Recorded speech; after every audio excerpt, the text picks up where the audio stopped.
mugamba mutya abali ku channel yaffe eyitibwa Kyaiti YouTube channel yaffe ne tunulira eddagala lino liyitibwa lulimi lumu. Lulimi lumu ono ddagala ddungi nnyo, osobola nabira mu ddagala eryo ery'emikisa. Bw'oba olinabidde mu ly'emikisa osobola okwogera kye tuyita okulaamiriza, okugeza osobola okugamba nti luno lulimi lumu, njagala twogere olulimi lumu n'omwami wange, njagala twogere olulimi lumu ne boosi wange, njagala twogere olulimi lumu ne bakasitoma bange. Ye lulimi lumu ono ate era osobola okwesa lulimi lumu ng'oyita bakasitoma mu bizinensi yo n'omukaza bulungi n'obeera ng'okanyookeza ku lujjo. Lulimi lumu nga bwe nkugambye osobola omunaabira mu ddagala eryo ery'emikisa era n'oyogera bw'otyo ng'onaaba ng'otaddemu olulimi lumu mulungi nnyo.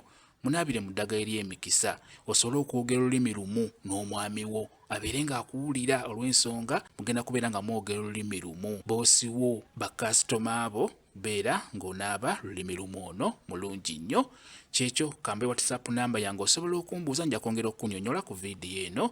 WhatsApp namba yange eri 0778784 yeeyo WhatsApp namba yange. Mwebale kubeera ku channel yaffe eyitibwa Kyaiti YouTube channel yaffe. Kyembasaba mugende mu maaso n'ogyegattako mubeere bulungi. Mweraba.